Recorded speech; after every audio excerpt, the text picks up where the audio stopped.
आज हम जो कहानी सुनने वाले हैं उसका नाम है एक मुट्ठी अनाज। तो आइए सुनते हैं ये कहानी। एक बार की बात है, नदी पार एक छोटी सी गांव में एक प्यारा और सुखी परिवार रहता था।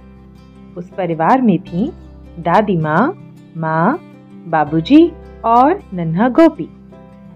और हाँ, एक श्यामा काकी भी तो थी जो घर के कामों में माँ की मदद करने आती थी। श्यामा काकी गोपी से बहुत प्यार करती थी। उसकी छोटी छोटी शरारतों को हंसकर टाल दिया करती थी। गोपी भी एक प्यारा और सबका लाडला बच्चा था। सबके साथ मिलजुल कर रहता था और तो और सबकी मदद भी करता था। पर सबके लाड प्यार में उसकी खाने की आदतें बिगड़ गई थीं।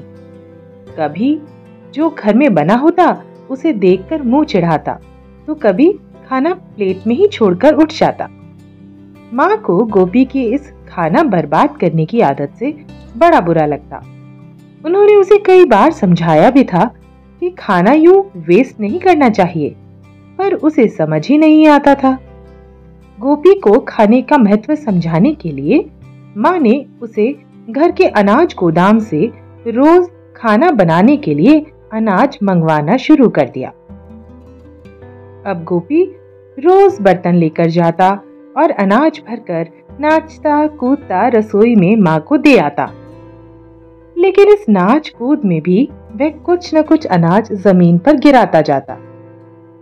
पर श्यामा काकी चुपचाप वो अनाज समेटकर घर के पीछे अहाते में पड़े एक मटके में डाल देती। जब थोड़ा अनाज बचा तो गोपी के बाबूजी अनाज खरीदने नदी पार शहर गए।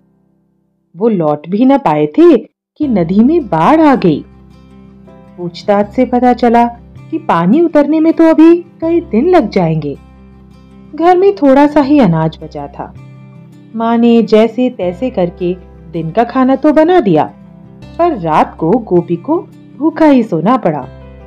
अगले दिन जब श्यामा काकी काम करने आई तो दादी की गोद में रोते गोपी को देखकर बोली, क्या हुआ गोपी बेटा, रो क्यों रहे हो? तब माँ ने दुखी स्वर में सब बात बताई।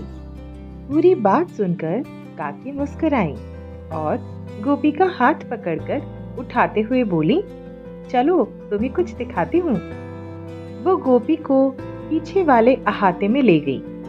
उत्सुकतावश माँ और दादी भी पीछे पीछे आ गए। श्यामा काकी ने वहां रखे एक मटके का ढक्कन हटाया तो उसमें मटका भरकर अनाज रखा था। किसी को कुछ समझ नहीं आया। सब आश्चर्य से काकी की ओर देख रहे थे। काकी ने कहा कि ये वही अनाज है जो गोपी रास्ते में गिरा दिया करता था और वह रोज वो एक मुट्ठी अनाज मटके में डाल देती थी।